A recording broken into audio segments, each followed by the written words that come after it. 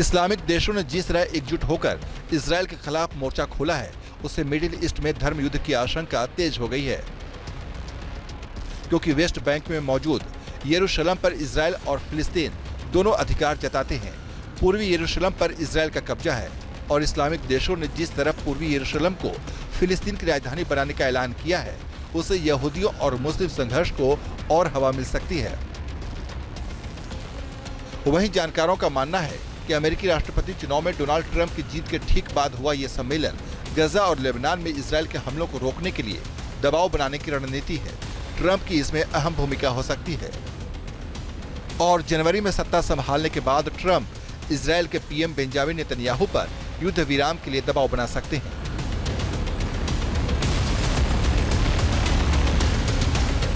जब से ये पता चला है कि प्रेसिडेंट इलेक्ट डोनाल्ड ट्रंप हो गए हैं, उसके बाद से चीज़ें बहुत तेज़ी से घट रही हैं। अब डोनाल्ड ट्रंप अपने हिसाब से एंटी माइग्रेंट्स या कहें कि एंटी इस्लामिक माने जाते हैं। उसी चीज़ को बेस बना करके ये तमाम रिपब्लिक्स, इस्लामिक रिपब्लिक्स, ये जो भी नेशंस हैं, वो सब इकट्ठे हो रहे हैं। तो इस सिग्निफिकेंट मूव को समझना पड़ेगा और ये भी समझना पड़ेगा कि इजराइल के लिए आने वाले दिनों में चुनौतियां बहुत ज़्यादा बढ़ने वाली हैं। एक तरफ जहां सऊदी अरब ने इजरायल को ईरान पर हमला नहीं करने की चेतावनी दी है, वहीं सऊदी अरब के आर्मी चीफ ने ईरान के आर्मी चीफ से तेहरान में मुलाकात की है, रक्षा संबंध मजबूत करने पर बात की है। इस मीटिंग से माना जा रहा है कि अगर इजरायल ने ईरान पर हमला किया तो सऊदी अरब भी ईरान का साथ दे सकता है। दरअसल ईरान इसलिए घबराया हुआ है क्योंकि इजरायल के नए रक्षा मंत्री कैट्ज ने ईरान के परमाणु ठिकानों को इजरायल का अगला निशाना बताया है। इजरायल के रक्षा मंत्री ने कहा है, ईरान के परमाणु ठिकाने अब पहले से कई ज्यादा असुरक्षित हैं और इजराइल के सबसे महत्वपूर्ण लक्ष्य को प्राप्त करने की संभावना है, जिसमें इजराइल राज्य पर मंडरा रहे विनाश के खतरे को विफल करना और हटाना शामिल है। रक्षा मंत्री से पहले इजरायल के विदेश मंत्री गिदोन ने भी धमकी दी थी कि इजरायल की सुरक्षा के लिए अब तक का सबसे महत्वपूर्ण सवाल ईरान को परमाणु हथियार हासिल करने से रोकना है। माना जा रहा है कि इजरायल की इसी धमकी से ईरान सहमा हुआ है, क्योंकि अगर इजरायल ने उसके परमाणु ठिकानों पर हमला किया तो वो कभी परमाणु बम बना नहीं पाएगा। इसलिए ईरान की कोशिश है कि इजरायल के खिलाफ अरब और इस्लामिक देशों का गठजोड़ बनाकर हमला नहीं करने का दबाव बनाया जाए ताकि वो परमाणु बम बना सके। मगर इजरायल और अमेरिका ने जिस तरह ईरान की घेराबंदी कर ली है, उससे मिडिल ईस्ट में ईरान और इजरायल में महायुद्ध के साथ ही नए इस्लामिक मोर्चे से धर्म युद्ध की आशंका भी बढ़ गई है।